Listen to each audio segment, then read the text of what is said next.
Another Simple Favor has dropped on Prime Video, so let's talk about it.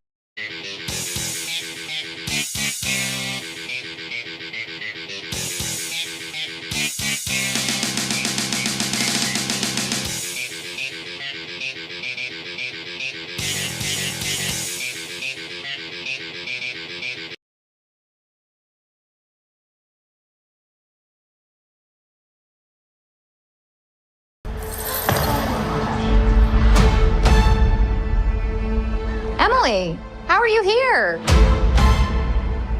After Stephanie has her big book sale, Emily shows up and has been let out of prison and invites her to her wedding in Capri. So then Stephanie goes there and a bunch of mysterious murders start to occur. So then Stephanie must put her mothering detective skills to the test and figure out who this mysterious killer is and what do they want. This is the sequel to A Simple Favor, which came out back in the year 2018, and this is starring Anna Kendrick and Blake Lively. So, without further ado, let's get to the review.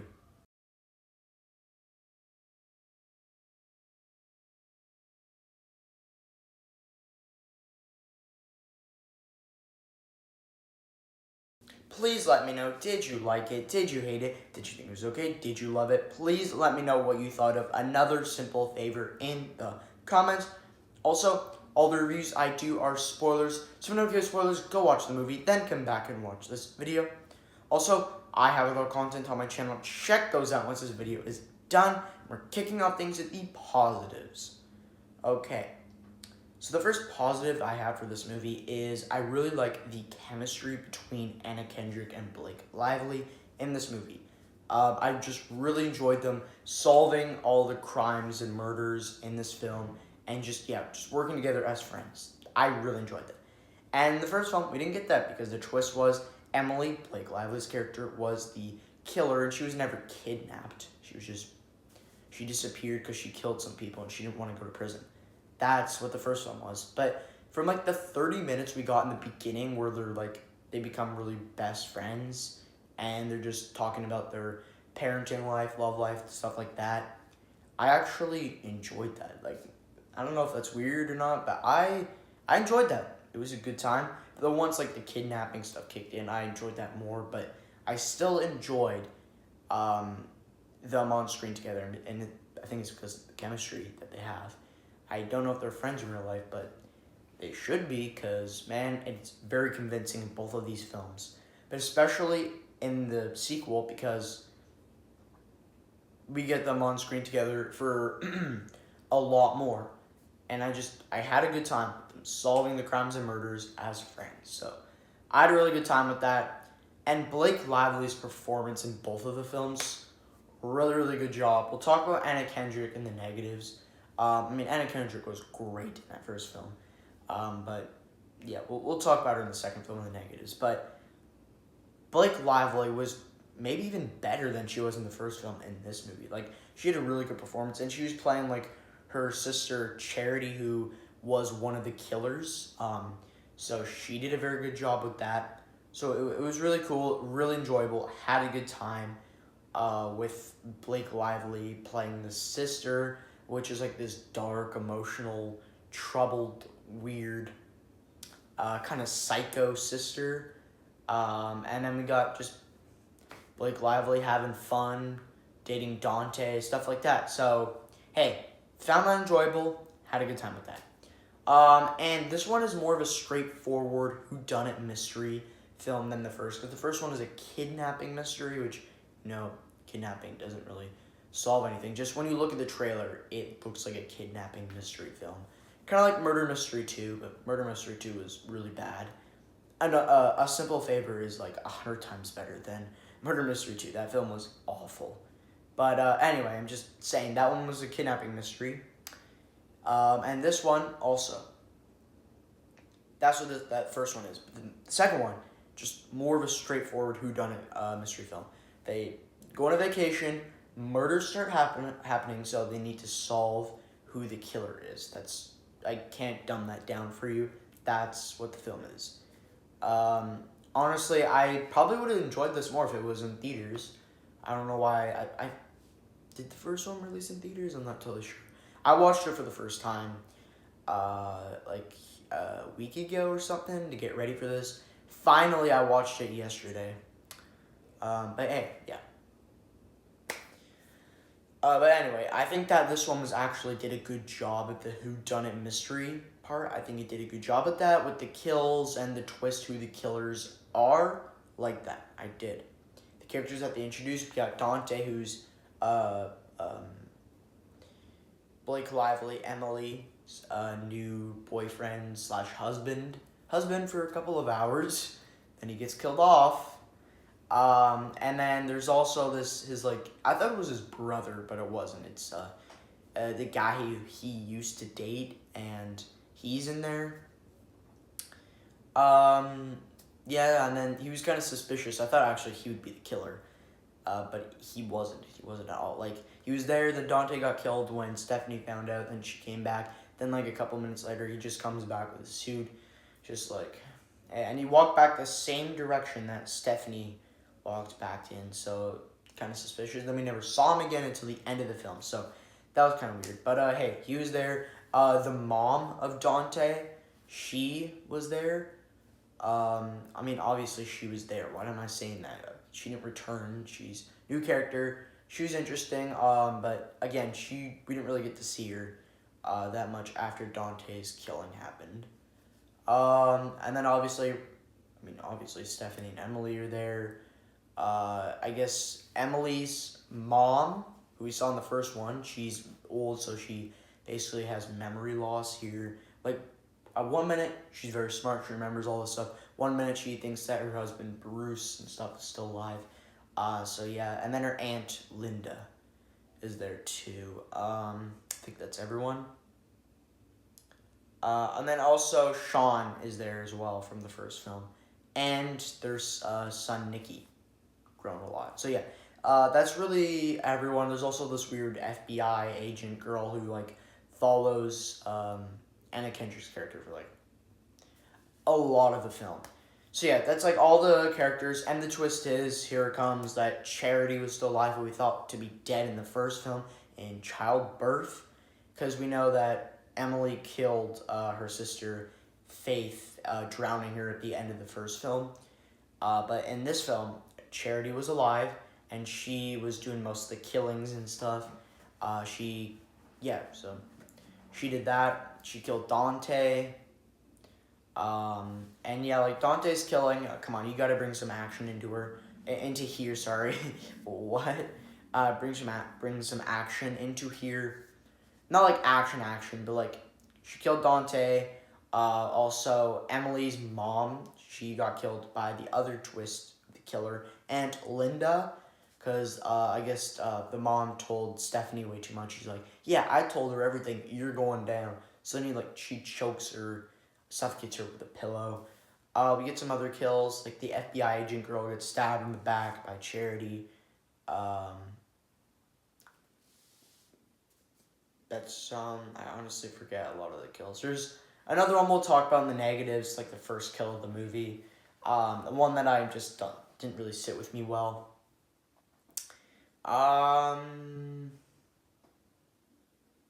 Yeah, but anyway, we're getting sidetracked here.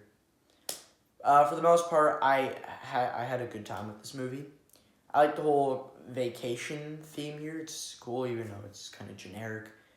I like it. I enjoyed it.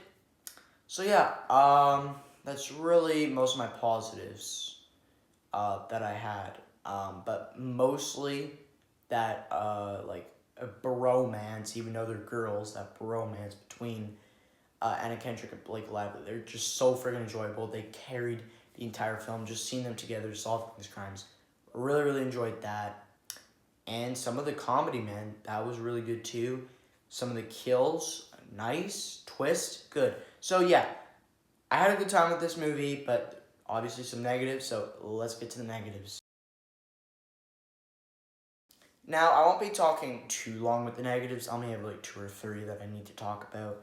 First one being Anna Kendrick's performance in the film. Yeah, I was disappointed. I like Anna Kendrick. She is a really good actress. I enjoy most of her movies. And her performance in the first film, great, fantastic. She was hilarious. I loved her doing all the detective stuff. And like I said in my positives, I enjoyed her with Blake Lively there. Without Blake Lively, because she disappears, I guess she was like knocked out or something, paralyzed by her sister. When she disappears, it's just Anna Kendrick. I really do not care. Like, her performance, just alone, Blake Lively's really carrying her, helping her through this, and just making it enjoyable. But when Blake Lively is on a different quest or whatever, and it's just Anna Kendrick, I was just disappointed. And like I said in the first film, she was great. She carried, honestly. Like, she was doing better than Blake Lively in that first film. But now Blake Lively she's shining. Anna Kendrick's just, no. I don't know what she's doing here. But, like, some of the kills kind of infected her, and she just did not care. Like, yeah, Sean's death, which is another negative we're going to talk about, she did not cry at all. Like, man, you basically were going to marry this guy in the first film. Then I kind of wish they didn't break up, but they did. And then 5 years later, they come together, and she's just like, oh no, he's dead. Like, think about Nicky here, who just lost his dad. And yeah, I mean, we didn't really get to see him cry a lot, but, like, we saw him sad throughout the movie. But then, like, Anna Kendrick's just like, nah, whatever. She's not even helping Nicky or whatever. She's not even saying sorry to anybody. She's just like, this is weird. Sucks. What? Why are you not sad? Literally, you're going to marry this guy. Why are you not sad? Doesn't make sense. Like, you loved this guy and you're not crying at all. You don't care. What's your problem? And most of the kills, she just reacted like an performance. She reacted better to Dante's death than Sean's death. What? That was just, no. Did not like that at all. And also, like, she made a lot of comedy stuff around the film that I just did not give a crap about. And she's just trying to be funny and stuff, and she did not care. And that, like, FBI agent who's trying to be friendly and stuff, she gets stabbed, and then Anna Kendrick's just like, whatever. She died. Look at that. Like, why? Bro, get your reaction in here.